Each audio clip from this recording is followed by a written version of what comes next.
Þá höldum við áfram hérna í föstudagsþættinum sem við tökum upp á R5 og næst komið að því að fjalla aðeins körfubolta. Við komum hérna með tvo tiltölulega ánægða herramenn sem eru búin að tryggja sér deildarmeistaratitilinn í körfuknattleik og eru á leiðinni upp í efstu deild. Þórsarar, til hamingju. Takk fyrir það. Var þetta, svo við byrjum á þjálfaranum, var þetta eindregin stefna ykkar liðs að fara upp í ár? Já, klárlega. Við gáum það út bara strax og við ætluðum okkur ekkert annað og ætluðum að vinna þessu markmiði sem að tókst sem betur fer. Og hvers vegna?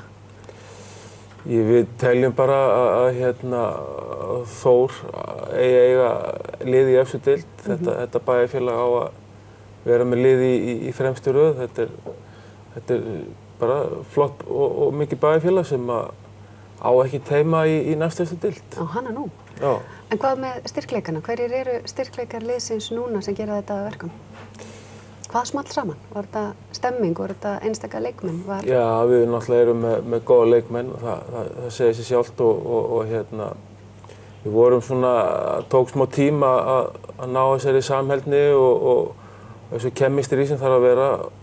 Þannig að við vorum svona fyrstu 2 mánuðina, kannski ekki voðalega sannfærandi en þegar svona leið á veturinn þá vorum við klárlega besta liðið, fannst mér.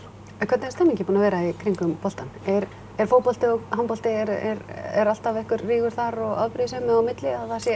Já, ég meina, við höfum alveg þurft að berjast fyrir áhrifendum í allan vetur og reyna að vekja athygli á okkur af því að fótboltinn og handboltinn er svona betur settur hérna innan Akureyrar, sko. Við erum búin að sýna þá sann að við erum alveg með lið sem er verðt að fylgjast með og þetta er bara, þetta ætti að vera bara svona hotsteinn í því að bærinni átt að sjá því að körfuboltinn er besta íþróttin á Akureyri í dag.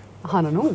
Það er svona kannski meiri hefð í fótbolta og handbolta en deildirnar vinna saman og þetta snýst að stækka kökuna og allir fá bara góða sneið, sko. Nákvæmlega. En íslenski körfuboltinn, maður upplifir að minnsta kosti svona sem manneskjóti í bæ að hann sé að verða sterkari á Íslandi heldur en hann var. Er þetta rétt upplifun? Alveg hygglust, sko. Það er náttúrulega körfuboltakvöld Dominos sem eru verið að sýna núna fyrir sunnan. Og ég meina það bara, íþróttin í heild sinni er búin að vaxa rosalega mikið bara á síðustu árum, sko. Mikið verið að leggja í hana. Já, nákvæmlega. Og við erum búin að fylgjast með stemmingu þegar landsliðið var að spila. Maður ekki séð svona stemmingu áður í kringum íslenska körfuknattleiksliðið. Nei. Það er bara náttúrulega fyrsta stórmótið og ég minna að hann bara búið, eins og ég segi, það er búið að leggja rosalega mikla vinnu í körfubolta í heild sinni bara á undanförnum árum.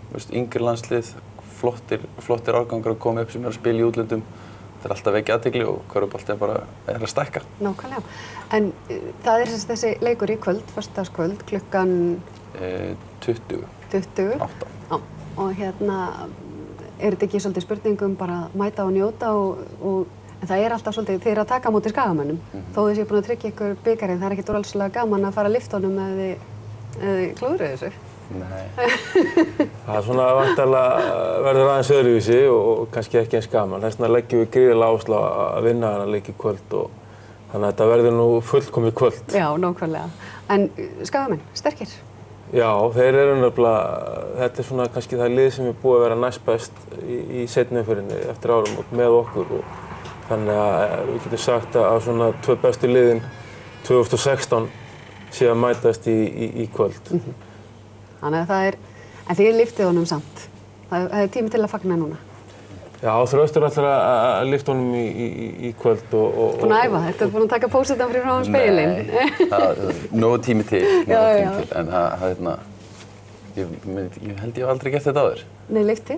Ekki verið fyrirliði, ég hef unnið titla en aldrei verið fyrirliði, sko. Já, ég held að það verður að æfa, taka smá stund í kvöld og Power session og hendur loft og... taka bara, taktu, þvottabala eða eitthvað og taktu pósirnar. Já.